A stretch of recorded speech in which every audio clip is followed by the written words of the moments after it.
may think that you're doing the right thing by feeding the homeless and feeding the poor and things of that nature. You may think that you're doing the right thing, but sisters, it is not the right thing. As a matter of fact, every brother that comes up here is bugged down and strung out on some kind of drug or something. It doesn't even make sense to have a dialogue with you.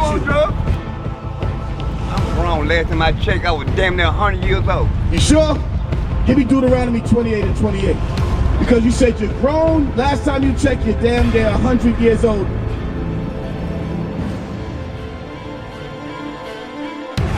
That's your grandson. Don't you think your grandson needs to know who he is? That's right. Unless he's going to repeat the cycle, the same cycle that you're in now. He's going to be just like you, maybe worse.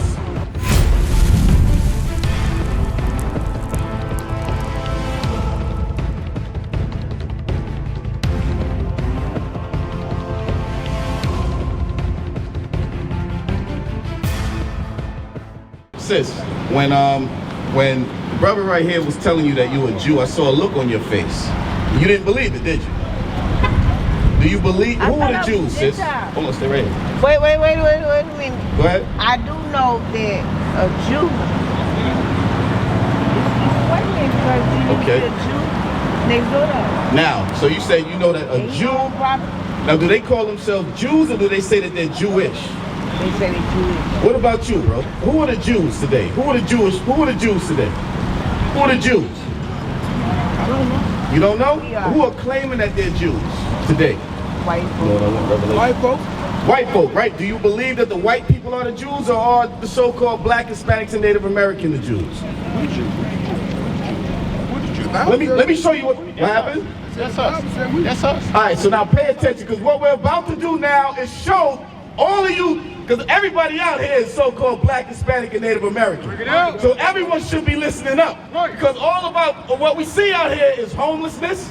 What we see out here is poverty. What we see out here is drug addiction, substance abuse. You got something in your ear right now, right? But if you understood who you were, if you knew that you were a Jew for real and that the white man is not a Jew, you would change your ways. You would know who your God is. You would start worshiping God the right way. You understand that then maybe he can turn your affliction. Maybe he can stop you from being homeless or strung out on drugs. You understand that? Let me show you something what God says the Jews are. Revelation 2 and 9. The book of Revelation, chapter 2 and verse 9. You need to pay attention to how God talks about the people that say that they are Jews today. Read it. I know thy works and tribulation and poverty. So God is saying that he knows our works, our tribulation, because our people are going through tribulation today. He knows our poverty. Since we got out here, all that we see is people living in poverty. Am I right or wrong? Are you poor? Are you living in poverty? No, you need to listen. Hold on a second. Hold on a second. Hold on a second. Yeah. So if your daughter is sick, my brother, no disrespect. No disrespect. If your daughter is sick, a soda is not going to help your daughter. Wake them up! Listen. Do you smoke that cigarette in front of your daughter? That cigar in front of your daughter? You sure? You don't smoke that cigar in the house at all? I got a feeling you lying to me, but I'm gonna show you who the Jews are anyway. But listen, your daughter is sick, I gotta go get her a soda. It sounds like a bunch of nonsense, to be honest. That doesn't sound real at all, because nobody gives a sick person a damn soda. That's so you gotta come with a little bit better excuse than that, right? So stop playing games and listen to your nationality and your heritage so that you can help your people get the hell out of the situation that we're in. At least do that. 4 minutes, read that. I know thy works. And then you steady walking away. A king and a prince that has power with God is steady walking away instead of learning who you are in order. That's your son? My grandson. That's your grandson? Don't you think your grandson needs to know who he is? That's right. Unless he's going to repeat the cycle, the same cycle that you're in now, he's going to be just like you, maybe worse. So you can walk off, but you're still going to hear this thing. Read that. I know thy works and tribulation and poverty. So God is saying that he knows the tribulation and poverty of the so-called black man in America today. How you doing, brother? What is your name? Vincent? Victor. I want you to tell me what this verse means. Read. I know thy works and tribulation and poverty. Go ahead. But thou art rich. But God is saying, but thou art rich. You understand that? He knows your trials, your tribulation, and poverty, but you are rich. What does that mean? I was invited. Why is he saying that the people that are poor are rich? Because our daddy's rich. Because your daddy's rich? What about What do you mean? Because we what? Live in what? So just because we're breathing? No, it's more than that, brother. It's more than that. If you understood who you were, you would sit there and pay attention to change your life. Read that again from the top. I know thy works in tribulation and poverty, Read. but thou art rich. Telling you that you're rich, brother, especially you, black man. Read. And I know the blasphemy of them which say they are Jews. God is saying, I know the blasphemy of them which say that they are Jews. Read. And are not. Yes, And are not. But are the synagogue of Satan. He says, I know the blasphemy of them who say they are Jews and are not. But they are the synagogue of Satan. They're the house of the devil. So what is that telling you, brother? What does that mean?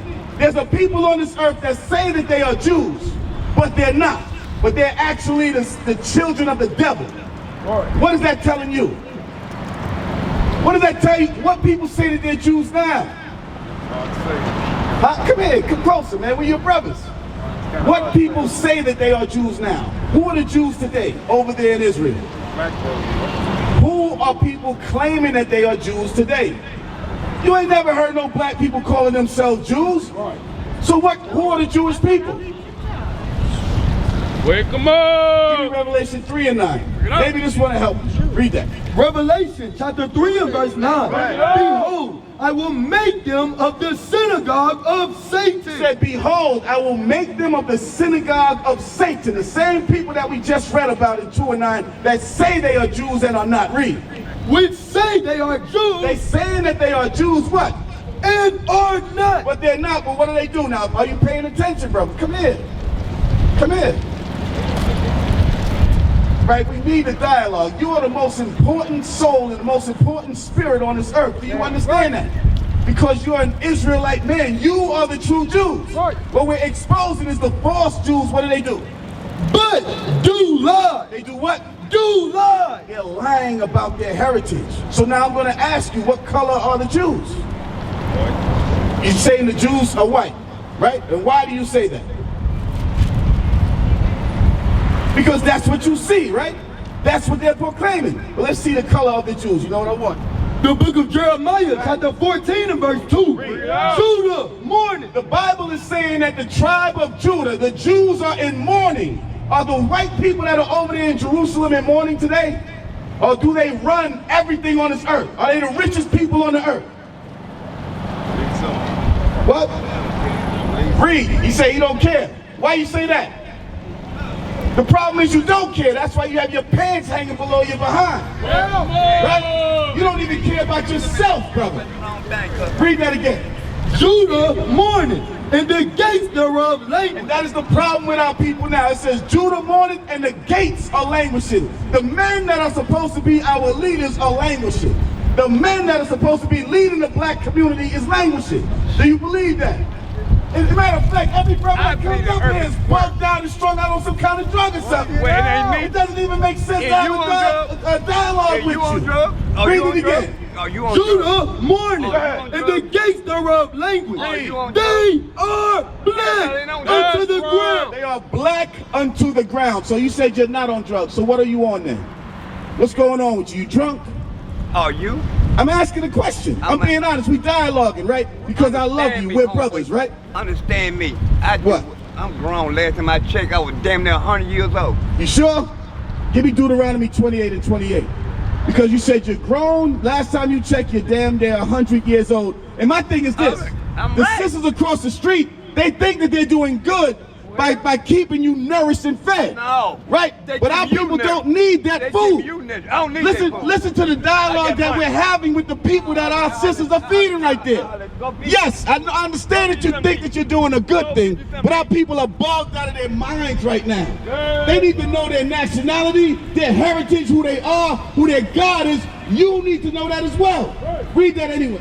The book of Deuteronomy, chapter 28 and verse 28. The Lord shall smite thee with madness. The Most High God is smitten our people with craziness. They're bogged out of our minds now.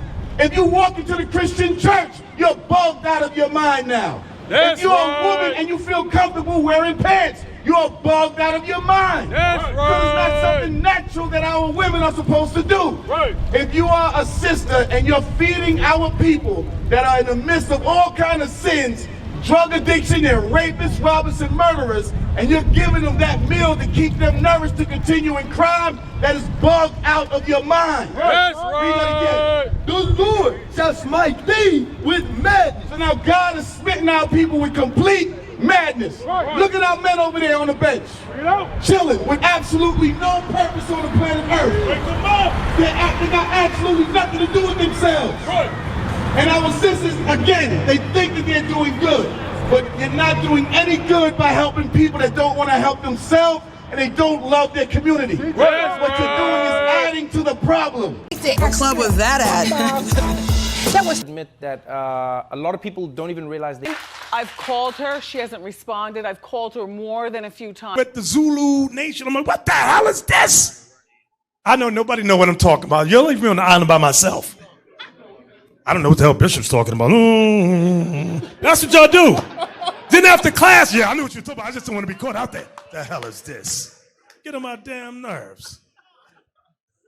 So read that again, 31. Read that again. The Lord shall smite thee with madness. And what else? And blindness. And now our people are completely blind. Our men are blind. Right. Our sisters are blind. Right. Our people in the Christian church are blind. Right. They can't see right from wrong, good from evil, nothing. Read. Bring it out. An astonishment of heart. Now we're astonished with heart. So you come out every day after you be in a homeless shelter or the halfway house, you get yourself something to eat and you go right back to your decayed state of mind. Right. It's bugged out. So maybe we can teach our sisters something. Give me Sirach chapter 12 real quick. Bring it out. Give me Sirach 12. Because you may think that you're doing the right thing by feeding the homeless and feeding the poor and things of that nature. You may think that you're doing the right thing, but sisters, it is not the right thing. Watch what God says. Read. The book of Sirach, chapter 12 and verse 1. Right. When thou wilt do good, know to who thou doest it. God says if you're going to do good, if you're going to feed the poor of your people, know to whom you're doing it to. Right. You must know who you're doing good to. Read. So shalt thou be thanked for thy benefit. Because if you understand that you're doing good to the right person, God is going to thank you for your benefits. You're actually doing a charity that's showing love to your neighbors. Read. Do good to the godly man. Read again. Do good to the godly man. Read again. Do good to the godly man. The That's Bible says that you must do good to the godly man.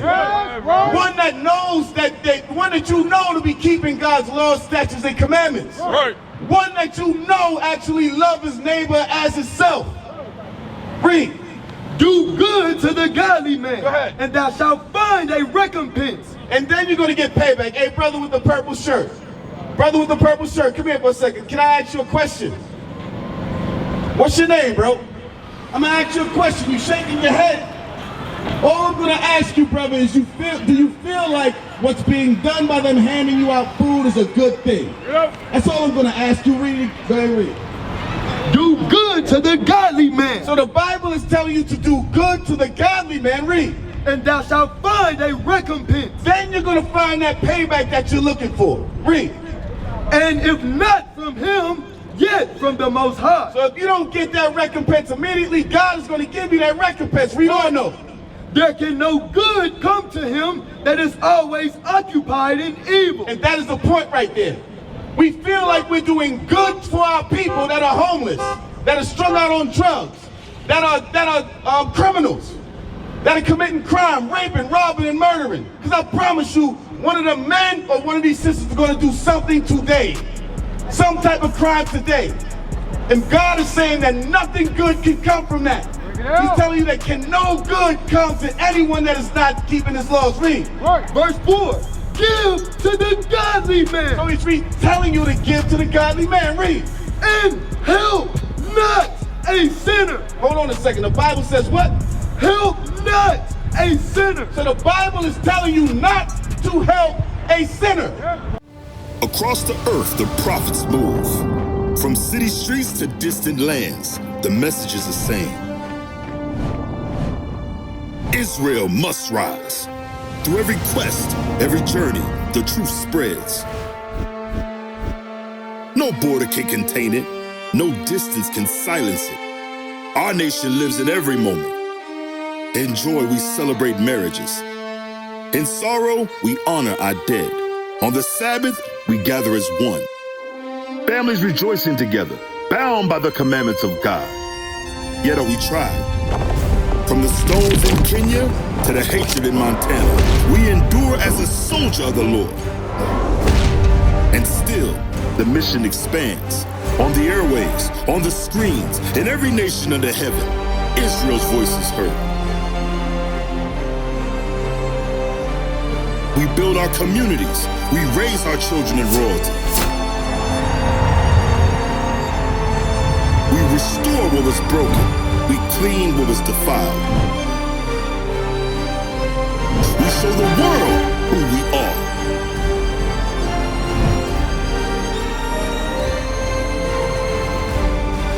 This is Israel united in Christ. Nation in motion. Nation endured.